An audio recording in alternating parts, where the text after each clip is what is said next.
Halo Shalom Moms di seluruh Indonesia, apa kabar? Berjumpa lagi di Moms Study Group Podcast dengan saya Tirza Wijonarko dari Head Office Sekolah Dian Harapan dan Lain. Tidak terasa sudah 3 podcast ya yang kita bagikan kepada Moms, dan ini podcast yang keempat dan yang terakhir. Dimulai dengan topik panggilan, lalu identitas, lalu 2 minggu yang laritas. Nah, sudah sebanyak sekali ya berkat yang kita boleh terima gitu ya.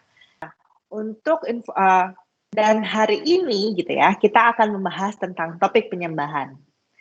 Untuk informasi bagi para moms, jika moms membeli buku Paul David Tripp dan membacanya dan merasa kok bab penyembahan ini tidak ada ya di buku tersebut, tidak usah khawatir moms. Karena sebenarnya bab ini diambil dan dirangkum dari palsu. Seperti itu. Nah, seperti biasa, membawakan topik penyembahan ini saya tidak sendiri.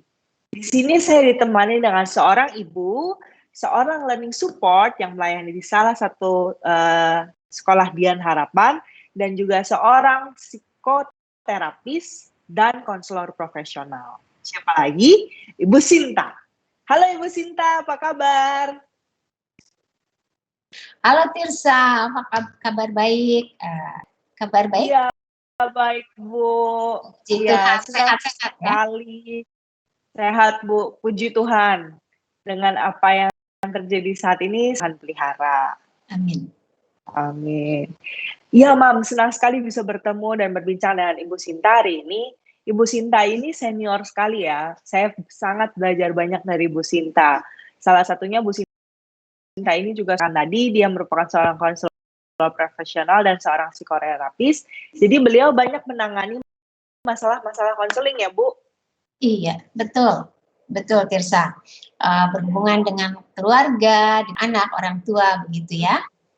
Saya mau menyapa Mams dulu ya. Hai Mams hebat, ya. Apa kabar? Sehat-sehat kita semua ya, puji Tuhan. Ya. Thank you Tirsa. Ya, mari kita mulai topik pembahasan kita hari ini ya, Mams, bersama dengan Ibu Sinta. Ya. Oke, Bu. Saya ingin bertanya nih, Bu, untuk masuk ke dalam topik kita hari ini. Apa sih yang dimaksud dengan penyembahan gitu pada topik kita hari ini? Dan apa hubungannya penyembahan dengan cara mengasuh anak, Bu? Baik, Tirsa. Sebelum saya menjawab pertanyaan Tirsa tadi ya tentang penyembahan ya, mari kita lihat 3 pertanyaan penting yang perlu kita tanyakan sebagai orang tua, sebagai moms ya, itu pada diri kita ya. Yang pertama adalah mengapa anak-anak saya melakukan hal yang mereka lakukan ya. Itu pertanyaan penting pertama. Pertanyaan penting kedua adalah bagaimana penyembahan terjadi dalam hati dan hidup anak-anak. Nah, ini penting sekali kita tanyakan. Demikian juga pertanyaan ketiga, bagaimana saya tua sebagai mom itu bisa menjadi alat perubahan dalam hati dan kehidupan anak-anak saya. Ini penting sekali ditanyakan pada diri kita. Ya. Kemudian tadi ya menjawab apa itu penyembahan ya. Penyembahan itu adalah sesuatu ya.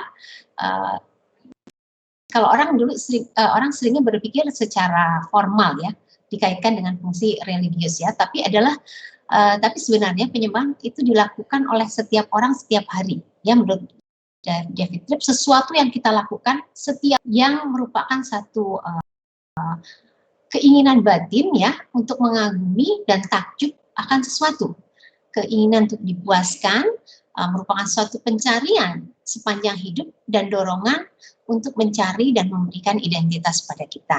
Ya, itu satu penyembahan ya. Penyembahan itu sebenarnya merupakan kenyataan bahwa kita itu mencari kedamaian seumur hidup kepada akan Allah ya. Membimbing kita untuk sampai pada pencipta kita yaitu Allah Bapa ya. Itu penyembahan sebenarnya, itu yang dimaksud dengan penyembahan ya, membimbing kita, mendorong kita untuk mencari kedamaian batin kepada Allah Bapa. Hanya satu pada Allah Bapa, yaitu Sang Pemberi kehidupan. Nah, kita lihat selanjutnya bagaimana. Tetapi dengan adanya natur dosa ya, kita, anak-anak kita itu menyembah hal-hal yang bersifat duniawi. Bukan menyembah penciptanya, bukan menomorsatukan penciptanya, tetapi justru ciptaannya ya. Seperti keinginan untuk mendapatkan materi, kekayaan, ketenaran ya, jadi terkenal, mampu melakukan berbagai hal, lalu menunjukkan sikap tidak hormat ya, nanti biasanya seperti itu ya. Itu hal-hal yang membuat penyembahan itu menjadi tidak seperti awalnya yang Tuhan inginkan. Seperti itu. Jadi ada perang penyembahan diri kita. Nah, ini orang tua perlu awas betul ya tentang hal ini, perang penyembahan ya. Menukar penyembahan yang benar kepada Allah menjadi penyembahan pada penciptanya. Jadi kalau anak-anak mungkin lebih banyak waktu pada game, pada hal-hal fashion ya untuk anak-anak yang mulai teens gitu ya. Nah, ini kita sebagai orang tua, sebagai mom perlu sekali perhatikan hal ini, perlu menyadari ini. Dan ini kita mohonkan sekali, kita doakan sekali pada Tuhan untuk membuat hati kita sebagai mom melihat hal-hal ini. Karena tadi kita bagaimana menjadi alat untuk membawa perubahan kehidupan anak-anak kita. 3 pertanyaan tadi ya, penting ya. Orang tua harus mengingatkan lagi anak-anak ya bahwa panggilan hidup mereka, penyembahan mereka adalah kepada Allah Bapa saja, begitu. Ya, ini yang perlu orang tua arahkan pada anak-anak. Jadi harus kita ini harus banyak berdoa ya. Kalau saya sebagai ibu tuh membaca bab ini ya Tirsa ya, itu betul-betul merasa saya sendiri diolah sama Tuhan ya, diingatkan lagi ya. Aduh, kalau dibilang ya sangat diguncang gitu ya. Aduh, iya ya, saya sudah menjawab ketiga pertanyaan tadi belum? Saya sudah menjadi alat Allah belum untuk membawa anak-anak saya pada keselamatannya, pada Kristus Yesus. Karena di Keluaran 20 ayat 3 kan ada ya, itu jangan ada ilah lain di hadapanku. Nah, itu. Dulu saya udah takut tuh kalau anak-anak udah mulai fokus sama tugasnya, sama kerjaannya, sama teman-temannya, ya. Bukan itu yang nomor 1, ya. Tapi kita membawa lagi anak-anak, membawa pada kesadaran mereka bahwa keselamatan pada Allah Bapa itu adalah penyembahan yang utama. Dan kita harus melihat bahwa dalam mendidik anak, dalam mengasuh anak, Tuhan itu bukan hanya minta kita mendidik mengasuh begitu saja ya untuk kemajuan hidupnya, prestasinya, pekerjaannya, tetapi bagaimana firman Tuhan terus kita hidupi sebagai orang tua, sebagai moms ya, itu dalam keseharian kita untuk membawa anak-anak kita pada penyembahan yang benar. Kalau tidak dilandasi dengan firman Tuhan yang kuat, yang terus menerus dalam setiap hidup kita, dalam setiap kegiatan kita, itu akan sulit membawa mereka melihat betapa pentingnya penyembahan akan Allah yang benar, begitu. Ya, kemudian selanjutnya orang tua juga perlu melihat bahwa mereka memenuhi panggilan Allah, melihat terang Allah, gitu ya. Apa dalam hidup mereka ya? Panggilan Allah ya, memohon anugerah Tuhan ya, sehingga kita sebagai mama itu terus menerus, kalau buat saya itu ya, berlutut terus menerus ya untuk memohon pada Tuhan, memohon bimbingan Tuhan dalam membawa anak-anak pada terangnya, pada anak-anak mengalami anugerah gitu ya, anugerah Tuhan, sehingga mereka nanti bisa bertanggung jawab pada pilihannya, pada pikirannya, pada keinginannya, pada tindakan mereka dalam menanggapi panggilan itu. Jadi harus dari sekarang, moms ya, kita membawa anak-anak itu dari kecil terus mengikuti mereka ya sampai mereka besar gitu ya, untuk membawa mereka melihat bahwa penyembahan yang benar adalah penyembahan pada Allah, sehingga nanti mereka bisa bertanggung jawab dalam panggilan yang Tuhan berikan dalam diri mereka, ya. Orang tua kita ya sebagai moms terlebih ya, itu agak punya kerendahan hati dan mohon pada Allah ya untuk mohon bimbingannya, dimampukan oleh Allah untuk membimbing anak-anak melihat pada Tuhan saja ya sebagai yang harus disembah, yang harus dinomorsatukan dalam hidup mereka ya, dan membuat mereka juga mau menanggapi panggilan tersebut dengan tanggung jawab. Ya, sebagai orang tua perlu kerendahan hati, perlu kita mau mengakui bila berbuat salah, dan hati untuk mengampuni dan memohon ampun. Nah, itu menurut saya yang perlu orang tua lakukan, yang Allah inginkan kita lakukan, inginkan anak-anak kita lakukan dalam kehidupan mereka nantinya, yaitu menyembah Allah yang benar, bukan memiliki Allah-Allah atau ilah-ilah lain dalam hidup mereka. Seperti itu, Tirsa. Ya, Bu Sinta, makasih banget. Jadi, Mam, sebenarnya saya sudah mempersiapkan beberapa pertanyaan ya, tapi Bu Sinta ini sudah menjawab semua pertanyaannya. Makasih banget, Bu, nggak apa-apa. Makasih banyak, Bu. Tapi saya punya pertanyaan lagi nih, Bu, Iya. tapi mungkin di luar daripada topik yang Ibu sudah persiapkan. Tadi sempat kepikiran sih, karena Ibu menyampaikan beberapa hal gitu ya. Jadi kan Ibu juga sempat mention ya. Jadi Moms, Bu Sinta ini anak-anaknya juga bukan anak-anak remaja, bukan hanya anak-anak remaja lagi, justru tinggal satu yang remaja ya Bu, yang lainnya sudah bekerja ya kalau saya tidak salah ya Bu. Nah, dalam mengasuh anak-anak Ibu gitu ya, apakah ketika Ibu membaca topik tentang penyembahan ini gitu ya, Ibu juga masih bisa mengaplikasikan kepada anak-anak dewasa saat ini? Karena mungkin banyak moms gitu ya yang merasa, waduh saya telat banget nih gitu ya, dapat ini ketika anak-anak saya mungkin udah SMA gitu, atau mungkin anak-anak saya ada yang sudah kuliah, tinggal yang bungsu nih SMP gitu ya. Apakah saya terlambat gitu? Nah, bagaimana menurut Ibu gitu? Apakah terlambat gitu untuk melakukan yang benar atau mengarahkan kepada, oh saya ingin membuat anak-anak saya menyembah Allah yang benar? Apakah terlambat, Bu? Oke. Baik, Tirsa. Waduh, pertanyaannya cukup berat nih ya. Ya, saya punya anak 3, yang satu sudah bekerja, satu kuliah, dan yang satu lagi SMP kelas 8 ya. Jadi bagi saya tugas mendidik ya itu bukan berhenti pada saat anak saya sudah bekerja atau sudah lepas dari saya, tetapi bagi saya Tuhan menitipkan mereka pada saya untuk saya didik sepanjang hayat mereka ya, tentang cara-cara yang sesuai dengan umur mereka, gitu ya. Tidak ada kata terlambat bagi saya karena Tuhan memberikan kita waktu, begitu ya, dan Tuhan tidak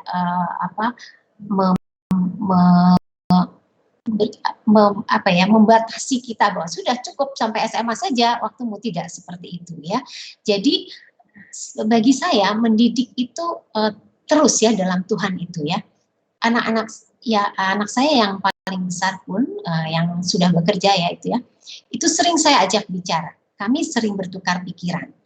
Kami mendiskusikan hal ke depannya, terutama kalau dia harus mempersiapkan kehidupan berkeluarga ya, itu sering kami diskusikan, sering kami bicarakan. Bagaimana dia nanti sebagai kepala dalam keluarga itu melihat bagaimana Kristus mengepalai gerejanya. Itu sering kali kami lakukan gitu ya, dalam setiap kesempatan, dalam suasana yang enak gitu, tidak menghakimi, tidak berkhotbah gitu ya istilahnya, tapi suami saya dan saya bertukar pikiran dengan dia dengan memasukkan nilai-nilai Kristiani kepada anak saya. Jadi terus pembimbingan itu, dan tentu saja dalam doa-doa kami itu tidak pernah berhenti, dan itu salah satu yang merupakan saya bilang pendidikan begitu ya bagi mereka sepanjang hayat kita, sepanjang hidup kita sebagai orang tua, moms terlebih lagi begitu. Itu Tirsa. Berarti kalau boleh saya simpulkan dari pertanyaan saya bahwa tugas mendidik tidak selesai ketika anak itu bekerja ya Bu, tapi Iya, tugas mendidik masih berlanjut, hanya saja mungkin proporsinya gitu ya, porsinya berbeda betul, dibandingkan waktu anak ini kecil atau anak betul ini Bu. remaja gitu ya Bu, Iya, masih dalam kontrol kita gitu ya Bu. iya, Dan menurut saya itu kesempatan juga ya buat kita ya Bu, untuk mendidik, untuk mempersiapkan anak ini juga ketika untuk mereka membangun keluarga seperti yang Ibu sharing-kan ya Bu. betul, betul Benar. sekali. Jadi apa sesuai dengan usianya ya. Kita lihat ya. Kalau yang dengan anak SMA seperti apa, kalau dengan anak SMP seperti apa gitu. Karena memang tadi ya firman Tuhan itu terus-menerus digaungkan dalam hidup mereka. Begitu. Iya, makasih Bu Sinta. Jadi jangan putus asa, Mams, gitu ya. Kalau misalnya dengar dari apa yang Bu Sinta sharingkan, bagikan hari ini, jangan putus asa, Mams. Jangan merasa bahwa, wah saya sudah terlambat nih, gitu ya. Salah satu anak saya sudah bekerja nih, gitu ya, atau sudah kuliah. Belum tentu, Mams, Anda terlambat, gitu ya. Karena ketika Anda dipercayakan sebagai orang tua, seperti yang sudah kita bahas 4 minggu ini ya, Bu Sinta, Betul. Anda dipercaya sebagai wakil Allah gitu ya. Sampai nanti semua pulang menghadap Tuhan gitu ya. Kita menyelesaikan tugas kita sebagai orang tua dengan porsinya masing-masing. Kalau saya boleh bilang dari apa yang Bu Sinta katakan ya Bu. Betul. Kita tidak berhenti jadi orang tua saat anak kita lulus S1 ya. Iya, betul. Sepanjang Betul Bu. ya, iya. Iya. Sampai sekarang saya juga masih bertanya kok sama orang tua saya gitu ya, Mams, Bu Sinta juga ya. Saya masih tanya kok misalnya kalau misalnya saya mau melakukan sesuatu gitu dan papa saya, mama saya banyak memberikan masukan-masukan yang positif gitu. Termasuk tentang bagaimana ketika membangun keluarga gitu ya, bagaimana menjadi seorang istri, ekspektasi papa saya sebagai seorang istri bagaimana, ekspektasi mama saya menjadi seorang istri itu seperti apa gitu ya. Terus masih menanyakan misalnya saya mau mengambil keputusan-keputusan gitu ya, kerjaan apa nih yang perlu saya tekuni, seperti itu. Walaupun memang saya tetap di bidang pendidikan, tapi apakah pekerjaan ini cocok gitu, apakah pekerjaan ini misalnya saya mau dipindah atau saya mau mengambil pekerjaan di luar pulau, apakah orang tua saya juga menurut mereka itu sesuatu pilihan yang bijaksana gitu ya. Orang tua juga sebagai tempat diskusi ya gitu ya Bu Sinta ya. Dan kita perlu hikmat Tuhan juga ya, Bu. Betul sekali, Tirsa. Iya, contohnya kan Tirsa tadi ya, masih bertanya pada orang tua ya, dan pasti cara menjawab orang tua juga berbeda ya, pada saat Tirsa waktu SMP atau SD mungkin begitu ya. Ya, oke. Betul. Ya, terima kasih Bu Sinta, terima kasih banyak untuk apa yang boleh Bu Sinta sampaikan hari ini. Nah, sebelum menutup nih Bu, ada nggak 1 atau 2 kalimat gitu ya, untuk memberikan merangkum kesimpulan dari pembicaraan kita? Baik ya. Moms tetap terus